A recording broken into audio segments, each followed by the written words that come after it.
जो लोक रथर दौड़ी की टाणी थाए रथर घर घर नाद शुणे कर्ण जार जार कान रथर से घर घर नाद को से घोष को शुणी थाए धड़क धड़क धड़क धड़क पहंडी शब्द मंडितम घड़र घड़र घड़र घड़र रथीय नाद कंपितम तथै तथै तथै मृदंग लास शोभितम स्मरण स्मरण स्मरण स्मरण नमामि दारु दैवतम। अतएव से जो दारु ब्रह्म विराजमान करिसेंती आगे जाउछंती भगवान बलभद्रंकर रथ तांक पछे पछे देवी सुभद्रांकर रथ आपण एबे देखंतु ये होउची सेई दिव्य नंदी घोष रथ तीनोटी रथ क्रमान्वय गति करुछंती एवं ये रथ गति कला बेले आपण माने देखुछंती ये रथावरणर अपूर्व आकर्षण अपूर्व दृश्य एवं भक्त माने ये तो सहजे आनंद कंद कंद को जेमती जंदा पिंपुड़ी माने घेरी जाती आनंद कंदन को सेमती घेरी रही भक्त वृंद। ओहो कि अपूर्व दृश्य विस्तार करुछंती प्रचार करुछंती नंदी घोष रथ नंद शब्द आनंदर प्रचार करुअछि एवं घोष घंटुआ माने ता उपरे रहिछंती सेमानकर जेतले घंट नाद होउची जने भक्त पचारे कहले आज्ञा ये घंट ध्वनिर कौन अर्थ आसुची कि मु कहली जेतले घंट प्रथमे बाजुची काठी जेतले बाजी जाउची घंटरे प्रथमे गोटे झंग झंग झणत्कार आसुची जझम जझम जझम एवं से चंद्रबिंदुटा धीरे धीरे अनुसार हो जाउची जझम जझम जझम जझम। ये जगन्नाथंकर प्रथम अक्षर होउची कौन ना ज प्रथमे घंट घोषणा करुची जझम रे ये शब्द रे तान तरंग रे प्रथमे कहूची ज माने जगन्नाथ तापरे झ झ झर से कौन कहूची आपण देखिबे मृदंग सहित जो बाजे आपण जो झांझ से झ जर अपूर्व समावेश अक्षर से झ माने एकत्रित हेबा कहा पे एकत्रित हेबा झकार कहूची जे कहा पे एकत्रित हवा ना प्रभुंक पई एकत्रित हवा आउ गोटे झर अर्थ होउची कौन ना जल वर्षण कि जल सीए ना कृपा जल तेणु ये जो घंट ये शब्द करुची जझन जझन जझ जझ तापर कहूची जझम जझम जझम जझम तेणु ज एवं झ ये अपूर्व मात्रा रे एवं शेष से रहुची कौन ना मकार मात्रा अनुस्वार मात्रा घोषणा करुची मकार कौन कहूची ना मकार होउची चंद्रवर्ण चंद्रबीज तेणु चंद्रबीज रे मकार कहूची जे चंद्र होउछंती शीतलतार प्रतीक तेणु हृदय को शांत कर शीतल कर कमनीय कर रमणीय कर चंद्र ज्योत्स्ना जेमती झरी जाए एवं चकोर पक्षी जेमती चंद्र ज्योत्स्ना पान करी बंचे शेषरे आसुची कौन ना चंद्रबीज मकार अर्थात ये जगन्नाथ होउछंती पूर्ण चंद्र एवं तांकर ए जो अपूर्व तान तरंग सी मध्य कर्ण को पवित्र करे एवं हे भक्त चकोर पक्षी परी तुम्हें यहाँ को पान कर आहा नंदी घोष रथ एथिरे सुंदर भाव रे जोचा ही अछंती ओहो किए वर्णी पारिबो ए जो अपूर्व महिमा ठाकुरंकर रथे बसी छंती मणिमा के देई पारिबो देई के पारिबो तांकु उपमा रथे बसी छंती मणिमा चालीला चालीला नंदी घोष रथ एवं गतिशील है चालुची चालुची नंदी घोष रथ आपण माने देखुचंती तो ओहो केड़े सुंदर भाव रे एई घंट रो निनाद सुना जाउची नंदी घोष रथ को टिके आपण चाहि दियंतु तही मंडणी हेबार देई सुपमा बार कहता केउ नर जेबे धूर्जटी चारि पासे चार होई थाई धीर धीर तही तही रे तिनी सुंदर सिंदूर पटी तथिसी रे चांदी दर्पण देखंतु केते शोभा विस्तार करुछि नंदी घोष रथ धारी होई दिसे कि रजनी रमण चारि पासरे चामर चामर खदी निकर दिशई शोभा अपार मंद पवने आहा भक्त माने उद्भाव होइछंती नृत्य करुछंती उपर घोड़ रहित झली झालर सहित कहब तही शोभा तो केही वचने तथिसी रे सोहे কলস অবলোকন মাত্রকে হরে ମାନସ। ଲୋକନାଥ ବିଦ୍ୟାଧର ଏ ଯେତେବେଳେ ଏତେ ସୁନ୍ଦର ବର୍ଣ୍ଣନା ଦେଇଛନ୍ତି ଏବଂ ତାଙ୍କର ସେଇ ଯୋଉ ନୀଳାଦ୍ରି ମହୋତ୍ସବ କାବ୍ୟରେ ଆପଣମାନେ ଦେଖୁଛନ୍ତି ବର୍ତ୍ତମାନ ଭକ୍ତମାନଙ୍କ ଭିତରେ ଯୋଉ ଅପୂର୍ବ ଆନନ୍ଦାନୁଭବ ଅଛି, ତାଙ୍କର ମୁହଁ ଦେଖିଲେ ଆପଣ ଜାଣିପାରିବେ, ସେମାନଙ୍କର ଭାବକୁ ଦେଖିଲେ ଆପଣ ଜାଣିପାରିବେ। କାହିଁକି ନା ଇଏ ହେଉଛନ୍ତି ଭାବର ଠାକୁର, ଇଏ ହେଉଛନ୍ତି ଅନୁଭବର ଠାକୁର। ଦେଖନ୍ତୁ ଦେଖନ୍ତୁ କାମପାଳ ରେବତୀ ରମଣ କଳାୟୁଧଙ୍କର ଏଇ ଯୋଉ ଅପୂର୍ବ ରଥ, ଏଥିରେ ରହିଛନ୍ତି ସେବକମାନେ, ଅଧିକୃତ ସେବକମାନେ, ପୁଣି ଅଛନ୍ତି ମଧ୍ୟ ଘୋଷ ଘଣ୍ଟୁଆ ମାନେ। ସେଇ ଘଣ୍ଟର ତାନ ତରଙ୍ଗ ଭିତରେ ଆପଣ ଦେଖୁଛନ୍ତି ବର୍ତ୍ତମାନ ଡାହୁକ ତାଙ୍କର ସଂକେତ ଦଉଛନ୍ତି। ଲୋକେ କହନ୍ତି ଯେ ଡାହୁକ ରାବିଲେ ବର୍ଷା ହୁଏ, ଏଠି ଜଗନ୍ନାଥଙ୍କର କୃପା ବର୍ଷା ହବ, କାହିଁକି ନା ସେମାନେ ହଉଛନ୍ତି ଡାହୁକ ପରି। ଅତଏବ ସେମାନଙ୍କର ବଚନରେ ପ୍ରଭୁଙ୍କର କୃପାମୃତ ବୃଷ୍ଟି ହବ, ଏଇ ଭାବନା ଆମେ ମନ ଭିତରେ ରଖିବା। ଇଏ ହଉଛନ୍ତି ନନ୍ଦିଘୋଷ ରଥ, ଅତି ସୁନ୍ଦର ରଥାବରଣ, ମାନେ ଯୋଉ ଲୋହିତ ବର୍ଣ୍ଣ ତ ସବୁ ରଥରେ ରହିଛନ୍ତି, କିନ୍ତୁ ବିଶେଷତ୍ୱ ହଉଛି ଏଇ ଯୋଉ ପୀତ ବର୍ଣ୍ଣ। ଆପଣମାନେ ଜାଣନ୍ତି ଏଇ ପୀତ ବସନ ଭଗବାନଙ୍କର ଅତ୍ୟନ୍ତ ପ୍ରିୟ। ତେଣୁ ଚନ୍ଦନ ଚର୍ଚ୍ଚିତ ନୀଳ କଳେବର ପୀତ ବସନ ବନମାଳି।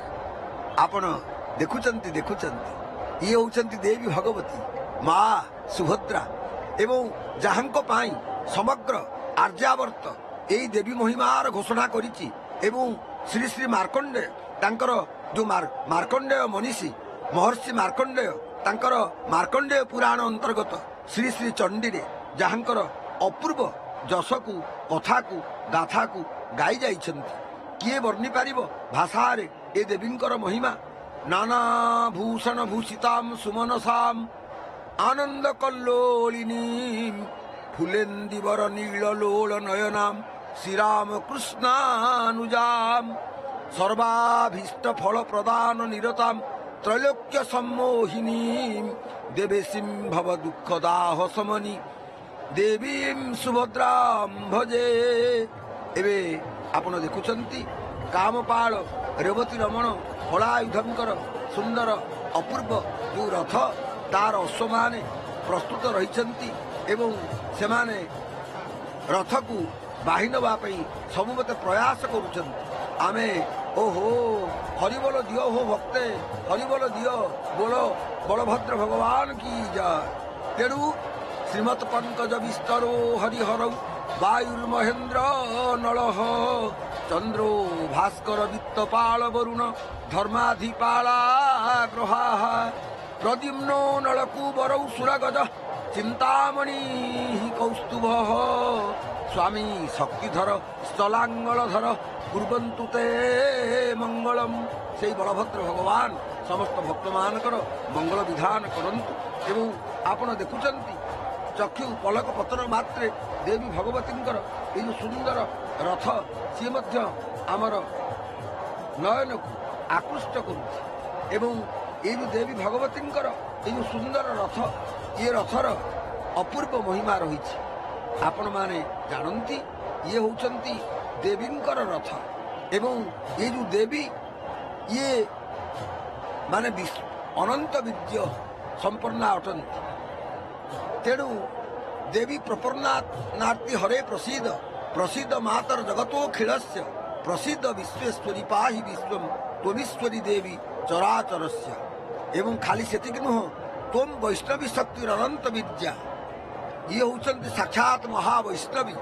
ତ୍ୱମ୍ ବୈଷ୍ଣବୀ ଶକ୍ତିର ଅନନ୍ତ ବିଦ୍ୟା ବିଶ୍ୱସ୍ୟ ବୀଜମ୍ ପରମାସି ମାୟା ସମୋହିତମ୍ ଦେବୀ ସମସ୍ତମେତତ୍ ତ୍ୱମ୍ ବୈ ପ୍ରସନ୍ନା ଭୁବି ମୁକ୍ତି ହେତୁ। ତୁମେ ଅନନ୍ତ ବଳ ସମ୍ପନ୍ନ ଅଟ। ଆପଣମାନେ ଦେଖୁଛନ୍ତି ଏ ସୁନ୍ଦର ଦୃଶ୍ୟ ଅବଲୋକନ କରୁଛନ୍ତି। ଏବେ ଆମେ ଯାଇ ସେଇ ମାଙ୍କୁ ଦର୍ଶନ କରିବା, ଯିଏ ହଉଛନ୍ତି ଦେବୀ ଅର୍ଦ୍ଧାସନୀ। ଏବଂ ଆପଣମାନେ ଜାଣନ୍ତି ଦେବୀ ଅର୍ଦ୍ଧାସନୀ ସେଠି ମାଉସୀ ମା ରୂପରେ ବିରାଜମାନ କରିଛନ୍ତି ଏବଂ ଅପେକ୍ଷା ରଖିଛନ୍ତି ସବୁ ଆମର ଦିଅମାନଙ୍କୁ ସେ ପୋଡ଼ପିଠା ଖୁଆଇବେ। କାହିଁକି ନା ବାହାଘର ହେଇଥିଲା, ତମେ ତ ସାଙ୍ଗେ ସାଙ୍ଗେ ପଳେଇ ଗଲ ଅଣସର ଘରକୁ, ତାପରେ ତମେ ଜ୍ୱରରେ ପୀଡ଼ିତ ହେଲ, ତାପରେ ପଳେଇ ଆସିଲ ଭକ୍ତମାନଙ୍କର ମାନେ ମୋହନ ମନ୍ତ୍ରରେ ତମେ ଏମିତି ବାୟା ହେଲ, ତମେ ପଳେଇ ଆସିଲ ନୀଳକନ୍ଦରକୁ ଛାଡ଼ିକି ପଳେଇ ଆସିଲ। ଯଦି ଆସିଲ ରଥ ଉପରେ ଖାଇବା ପିଇବା ଠିକ୍ ଠିକଣା କିଛି ନାହିଁ, ଯଦି ବା ଆଡ଼ପ ଅଭଡ଼ା ହେଲା ତାହା 2 ଦିନ ପରେ ମିଳିଲା, ଏବଂ ଏବେ ତମେ ଆସିଛ, ମୁଁ ଯେତେ ହେଲେ ମା କିଏ ଆଉ ମାଉସୀ କିଏ? ଲୋକେ ତ କହନ୍ତି ଆରେ ମା ମରିଗଲେ ମାଉସୀ ଥିବ, ବାପ ମରିଗଲେ ପିଉସୀ ଥିବ, ତେଣୁ ମୁଁ ମାଉସୀ ତମର ମା, ମୁଁ ଅପେକ୍ଷା ରଖିଛି, ଆସ ଆସ, ମୁଁ ତମକୁ ପୋଡ଼ପିଠା ଖୁଆଏ। ଦେବୀ ଭଗବତୀଙ୍କର, ମା କାମ୍ପିଲ୍ୟ ବାସିନୀ ଦେବୀ ସୁଭଦ୍ରାଙ୍କର ଏଇ ସୁନ୍ଦର ରଥ ଆପଣମାନେ ଦେଖୁଛନ୍ତି। ଏଇ ଯେଉଁ ରଥ ଗତିଶୀଳ ହେଉଛି, ଇଏ ହେଉଛି ଶକ୍ତିର ରଥ, ଏବଂ ଇଏ ଶକ୍ତି ସ୍ୱରୂପା ମା ସୁଭଦ୍ରା ସେଠି ବିରାଜମାନ କରିଛନ୍ତି। ଶକ୍ତିର ନିଦର୍ଶନ କିଏ ନା ସ୍ୱୟଂ ସୁଦର୍ଶନ। ଏବେ ଆପଣମାନେ ଦେଖୁଛନ୍ତି ଏଇ ଯେଉଁ ସୁନ୍ଦର ନନ୍ଦିଘୋଷ ରଥ, ଏଇ ନନ୍ଦିଘୋଷ ରଥ ୟାର ଏଇ ଚାଳନା ଦେଖିବା ପାଇଁ, ନନ୍ଦିଘୋଷ ରଥରେ ଭଗବାନଙ୍କର ଯେଉଁ କୃପା କେମିତି ଝରୁଛି, ପ୍ରଭୁ କେମିତି କୃପା ବିତରଣ କରୁଛନ୍ତି, ତାହାକୁ ଅବଲୋକନ କରି ନିଜକୁ ଧନ୍ୟ ମଣିବା ପାଇଁ ଓହୋ ସମସ୍ତେ ଆସିଛନ୍ତି। ଅତି ବିପୁଳ ପ୍ରଳମ୍ବ ହାତ ଦେବରାଜ ଏ ଶ୍ରୀ ଜଗନ୍ନାଥ, ଫୁଟିଲା ପଦ୍ମ ପ୍ରାୟ ବିସ୍ତାର ନେତ୍ର ଯାହାର ଗୋ, ଅତି ରସିକ ନାଗର ବର ନାଗରୀ ନାରୀ ଧୈର୍ଯ୍ୟ ହର, ଶ୍ରୀନନ୍ଦୀ ଘୋଷ ରଥ ରଥିଏ ରଥାଙ୍ଗ ଧର ଗୋ। ଇଏ ହେଉଛନ୍ତି ଭାରି ରସିକ ପୁରୁଷ, ଏବଂ ସେ ସମସ୍ତଙ୍କୁ ରସମୟ କରିଦିଅନ୍ତି ଏବଂ ନିଜେ ସେ ରସକୁ ଆସ୍ୱାଦନ ମଧ୍ୟ କରନ୍ତି। ଭକ୍ତ ସହିତ ମିଳନର ବାଞ୍ଛା କାଳ କାଳ ଧରି ତାଙ୍କ ହୃଦୟ ଭିତରେ ରହିଛି, ଆମେ ଏଇଟା ଜାଣିପାରୁଛୁ, ଏଥିରେ କୌଣସି ସନ୍ଦେହ ନାହିଁ। ଏବଂ ଆପଣମାନେ ଦେଖୁଛନ୍ତି ଦେବୀ ଭଗବତୀ ପରାତ୍ପରା, ସିଏ ମଧ୍ୟ ସମସ୍ତ ଜଗତକୁ ତାଙ୍କର ଯେଉଁ କୃପା ଦୃଷ୍ଟିରେ ବିଲୋକନ କରୁଅଛନ୍ତି, ଏବଂ ତାଙ୍କର ସେଇ କୃପାମୃତ ସିଏ ମଧ୍ୟ ଝରି ଝରି ଆସୁଛି। ଆଉ ତାଙ୍କର ଯେଉଁ ଘୋଟିକାମାନେ ସଂଯୋଜିତା ହେଇଛନ୍ତି, ଆହା ସେ ଦେବୀ ଭଗବତୀ କିଏ କହିବ ତାଙ୍କର ମହିମା। ଐଗିରି ନନ୍ଦିନୀ ନନ୍ଦିତ ମେଦିନୀ ବିଶ୍ୱ ବିନୋଦିନୀ ନନ୍ଦିନୁତେ, ଗିରିବର ବିନ୍ଧ୍ୟ ଶିରୋଧିନୀ ବାସିନୀ ବିଷ୍ଣୁ ବିଳାସିନୀ ଜିଷ୍ଣୁତେ, ଭଗବତୀ ହେ ସ୍ଥିତି କଣ୍ଠ କୁଟୁମ୍ବିନୀ ଭୂରି କୁଟୁମ୍ବିନୀ ଭୂରି କୁତେ, ଜୟ ଜୟ ହେ ମହିଷାସୁର ମର୍ଦିନୀ ରମ୍ୟ କପର୍ଦିନୀ ଶୈଳ ସୁତେ, ମହିତ ମହା ହବ ମଲ୍ଲବମ ତଲ୍ଲିକ, ମହିତ ମହା ହବ ମଲ୍ଲମ ତଲ୍ଲିକ ମଲ୍ଲିତ ରଲ୍ଲକ ମଲ୍ଲରତେ, ବିରଚିତ ବଲ୍ଲିକ ପଲ୍ଲିକ ମଲ୍ଲିକ ଝିଲ୍ଲିକ ଭିଲ୍ଲିକ ବର୍ଗ ବୃତେ, ଶୀତକୃତ ଫୁଲ୍ଲ ସମୁଲ୍ଲ ସୀତାରୁଣ ତଲ୍ଲଜ ପଲ୍ଲବ ସଲ୍ଲଳିତେ, ଜୟ ଜୟ ହେ ମହିଷାମ ସୁରମର୍ଦିନୀ ରମ୍ୟ କପର୍ଦିନୀ ଶୈଳ ସୁତେ। ଆପଣମାନେ ବର୍ତ୍ତମାନ ସେଇ ମୈତ୍ରୀ ବଡ଼ଦାଣ୍ଡର ଅପୂର୍ବ ଦୃଶ୍ୟ ଅବଲୋକନ କରୁଅଛନ୍ତି, ଏବଂ ଯେଉଁ ପଲଙ୍କ ସବୁ ବାହିତ ହୋଇକି ଯାଇଥିଲା ମହାପ୍ରଭୁଙ୍କ ସେବା ପାଇଁ, ସିଏ ମଧ୍ୟ ଫେରି ଆସୁଛନ୍ତି।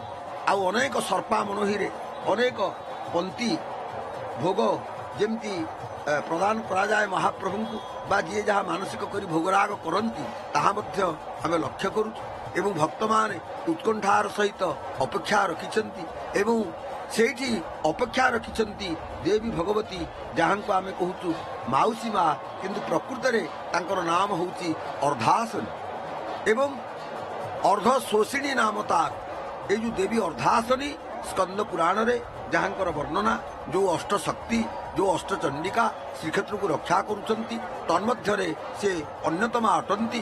ଏବଂ ସିଏ ପ୍ରତୀକ୍ଷା ରଖିଛନ୍ତି ଯେ ବଳଭଦ୍ର ଆଗେ ଯିବେ, ତାଙ୍କ ପଛରେ ସୁଭଦ୍ରା ଯିବେ, ଜଗନ୍ନାଥ ମହାପ୍ରଭୁ ଯିବେ, ସେଠି ପ୍ରସ୍ତୁତ ରହିଛି ଏବଂ ପୋଡ଼ପିଠା ପ୍ରସ୍ତୁତ ରହିଛି। ଆଉ ସେଠି ଅପେକ୍ଷା କରିଛନ୍ତି, ଅପେକ୍ଷମାନ ଅଛନ୍ତି ଆମ ଓଟିଭିର ସାମ୍ବାଦିକ ବନ୍ଧୁ, ଆମର ପରମ ଶ୍ରଦ୍ଧେୟ ଅନୁଜପମ ଶ୍ରୀ ମଧୁସୂଦନ ମିଶ୍ର ମହୋଦୟ, ଏବଂ ସମ୍ଭବତଃ ସେଠି ଅପେକ୍ଷମାନ ଥିବେ ଆମମାନଙ୍କର ଅତ୍ୟନ୍ତ ପ୍ରିୟ ଘୋଷକ ଭାଷ୍ୟକାର ପଣ୍ଡିତ ସୂର୍ଯ୍ୟନାରାୟଣ ରଥ ଶର୍ମା ମହୋଦୟ। ଆମେ ବର୍ତ୍ତମାନ ସେଇ ବିନ୍ଦୁରେ ସମ୍ମିଳିତ କରାଉଛୁ ଆପଣମାନଙ୍କୁ, ସେଇ ମିଳନ ମହୋତ୍ସବକୁ ଆହୁରି ବହୁଗୁଣିତ କରିବା ପାଇଁ, ସହସ୍ର ଗୁଣିତ କରିବା ପାଇଁ, ଅନନ୍ତ ଗୁଣିତ କରିବା ପାଇଁ। ଜୟ ଜଗନ୍ନାଥ, ଜୟ ଜଗନ୍ନାଥ, ଜୟ ଜଗନ୍ନାଥ।